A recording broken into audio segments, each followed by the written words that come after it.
I guess it's a testament to our society, or maybe it's just a matter that baby boomers, most of us today, were born in the right place at the right time, because America is facing a dilemma that was inconceivable as recently as just a few decades ago, and that is how to manage personal wealth. Stress the word wealth. Of course, I guess a lot of us are still looking for wealth, but it is just a matter of degrees, and it's all in the nuances in order to live well and to give wisely. And that's what we're going to learn now from BobSeaberg. Please welcome him. Thank you, Shara. Hopefully, following John Mariani, I can at least give you some food for thought relative to creating a legacy, doing legacy planning, which is a concept that has been much in the news of late. I'd like to look at this issue, first of all, by discussing some mistakes of famous people. It's kind of easy to pick them apart. And then concentrate on what I believe are the two fundamental questions involved in legacy planning. And then really give you some ideas about how one might create a living legacy. The first place, let me look at three categories of mistakes: the failure to plan, the failure to consider situations, and the failure of judgment. There are many more, by the way, that we could look at. I'd like to pick these out at first. And I start with perhaps the most fundamental one, which is the failure to plan. In essence, one can't have a legacy plan without really its basic work, such as a will. But we know that either we're too busy or nervous or whatever, and we don't get it done. And we fail to realize that each day we pass that time when, as Hamlet said, we go to the undiscovered country. But the good news is procrastination is curable. For some of us, we look at the examples of famous people, and here we go from the sublime to Sonny Bono. And of course, the other important thing is if famous people don't do it for you, look around you, family, friends, people you know. 60 to 70% of us die without a will. And significantly, by the way, I remembered this morning with Dr. Lodge, there are a number of you who have children here. A recent survey last year, 69% of parents who have children under 18 don't have a will. You can't do legacy planning for your most important asset. Then there's a failure to consider. And here I want to use the example of Dale Earnhardt Sr. By failure to consider, I want to look at the phenomena of blended families. 50% of all families in the United States today are blended families, the result of prior marriages and current marriages. They cry out for careful and thorough planning. When he passed away about 7 years ago, Earnhardt Sr. left his entire estate to his second wife. Now, part of that estate was his racing team, whose principal driver, Dale Jr., was the son of his first wife. Now, we might assume that Dale Sr. hoped and expected his son would carry on his legacy as part of his team. But with no substantive stake in that team, and with increasing disagreements with his stepmother, 5 years after his father's death, Dale Jr. left the team, and he now races for another team. When circumstances change, our planning has to change fundamentally. Finally, there is the failure of judgment. Now, picking Anna Nicole Smith is like low-hanging fruit, and too much has probably been written about her. But one thing perhaps you may not know. She chose as a lawyer to draft her will someone who had no specialty in trust and estates. Legacy planning often involves complex issues. No matter how smart a real estate attorney or a general business attorney, no matter how close a friend they may be, you need someone who works in the specialization here. And by the way, ensure you don't make the second mistake Anna Nicole did. She chose her lawyer who was her boyfriend. So, and by the way, who probably drafted the will with the $88 million or so in mind that she was presumably going to get from the settlement of her late husband, J. Howard Marshall's estate. So, again, pick the right experts to do the job for you. And then, of course, there's the case recently of the so-called Queen of Mean, Leona Helmsley, who died last year, and the press had somewhat of a field day. There was the Daily News one, Leona's dog gets her paws on $12 million. The Post in New York said it was a bad air day. She did give $12 million to her dog. She disinherited 2 grandchildren. But if we look closely at what this case is, I think we get a different sense of the former Queen of Mean. In the first case, many Americans love their pets, and many people actually leave money for their continued care. There are a number of states, New York included, which allow you to create trusts for that reason. Now, it's clear that in this case, Trouble, her Maltese Terrier, is not going to be able to eat or cavort her way through $12 million. And whatever is left is actually devolving to the Helmsley Charitable Trust. In fact, the overwhelming amount of all of her multi-billion-dollar estate is going to charity. And in the case of the 2 grandchildren, she said in her will they would know surely the reasons why they weren't getting anything. This sound like a normal family? Absolutely. Some people make it and some don't. There were 2 other grandchildren who were provided for in the will. They were to be recipients of numbers of actual years of income from 2 charitable trusts.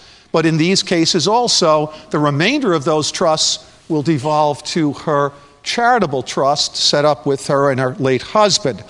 And so whatever you might want to say about Leona, about her supposed meanness in life, she gave it all away to charity, or almost all of it away to charity at her death. And it is an example, sometimes a far better example, than many of the kinder people that we know. Now, let me, having looked at some of the foibles, brief foibles of famous people, let's take a look at what I would consider the 2 famous questions related to legacy planning. How much is enough, and what do you stand for? Legacy planning, in essence, is the process of transferring tangible and intangible assets to family and community. And obviously we do this in such a way to add on to that unique moment that Sir Ken said we represent. Now, if you've surmised that the key here lies in the intangible assets, you're absolutely correct. And most of us spend too much time on the tangible. So let me take a look first at how much is enough. There are 3 dimensions to the question, how much is enough? We start with ourselves, right? If we're married or we have life partners, how much do we need to live the life we wish? This is critical to start here because what we require often dictates what we're going to be able to give. And as you might imagine, there's a range from the very simple, we know what we want, we can chart it out, to some more complex situations involving gifting, travel, other kinds of opportunities we want to develop. And at the very end is the ultra-wealthy, who now are engaging in what is called secluded lifestyles. Mega-gated communities away from everything, private investing groups, private dining, mega yachts, these kinds of islands in the stream, if you will, that they can be away from people, helicopters and others. Depends on who you are and what your lifestyle is in terms of answering the question, how much do you need? But once you do confront that question and offer some responses, the second dimension is how much is enough for your family, and especially for your children, and in what form should it be? And we know that wealth in and of itself is not an end. It's an agent. It's a means to an end. And at its best, wealth provides for opportunities, and it opens possibilities in families. But as we gain more of it, there are other sorts of things. It can engender serious pressures and expectations among family members. Sometimes even the burden of being different from others, including one's friends. And finally, there is a phenomenon that concerns people in this country today, which is called affluenza, or the phenomena of overindulgence, giving children too much, because many of us have been fortunate beyond our expectations, and there perhaps is more than we might have expected. Each family answers that question, how much is enough, differently and uniquely. From those who say, look, I worked for it, I earned it. Every dollar and every penny, no matter how big, is going to my family, and they can use it as they wish. The middle ground says something like, look, I'd like to give my family as much as I can. In fact, I'll give them enough to do anything, but not enough to do nothing. And then there's the other end of it that says, look, I didn't start with anything. Why should they? Somewhere around that range we all fall, and we all need to deal with this question. The final dimension is how much for the community? How much for our community-based passions? The things we care about that enrich and improve our lives, scientifically, medically, culturally, spiritually. What do we want to do here? And we give for numbers of reasons, and we are the most charitable nation on the face of the earth. For many of us, it's a form of giving back, right? A way to express that old principle, to whom much is given, much is expected. Some families, though, choose to give also as a yardstick, if you will, a way of educating family members to prevent entitlement and senses of overindulgence. I take the recent example of Baron Hilton, the reigning patriarch of the Hilton hotel chain. You may recall last year he made a big announcement that he had decided to give his entire $2.4 billion estate to charity. Now, the presumptive reason was his embarrassment over his granddaughter Paris's sex video being leaked to the internet, and also her jail sentence. And that may indeed be the case, a concern, in other words, for too much entitlement and overindulgence in the family. But on the other side, Baron Hilton was following the footsteps of his father, Conrad Hilton. Conrad, who set up the hotel chain, when he passed away, put 97% of everything he had into the Conrad Hilton Foundation. And it is there that Baron Hilton is going to also put his estate. That's a legacy. The second question, what do you stand for? It recalls the great sentence of the 20th century rabbi Abraham Joshua Heschel, who said, to be is to stand for. What does your life mean? What is your purpose? What do you stand for? Interestingly, two major contributors to social psychology in the 20th century, Abraham Maslow and Erik Erikson, both emphasize the development of our sense of purpose, of our intangible assets, if you will. Erikson characterized life as having 8 stages, and the 8th stage was maturity, characterized by a sense of fulfillment and ego identity. This parallels very much Maslow's pyramid of needs. You may recall that. And the top of the pyramid is all about self-actualization, becoming all you are capable of becoming. Both these key concepts center around and are reflected in our values. If communication is central to legacy planning, to successful legacy planning, the core of that communication has to be about our values. It's not about simply who gets what, but that is part of the picture. It's about who you are, your values, the things that move and inspire you, your character and your experiences. These are the things you need to find ways to discuss and to share with your family. You could do it informally around a dinner table. You could do a family mission statement in a more formal way of engaging in this enterprise. Or based on the size or nature of your family, you could have family retreats or even sorts of family governance.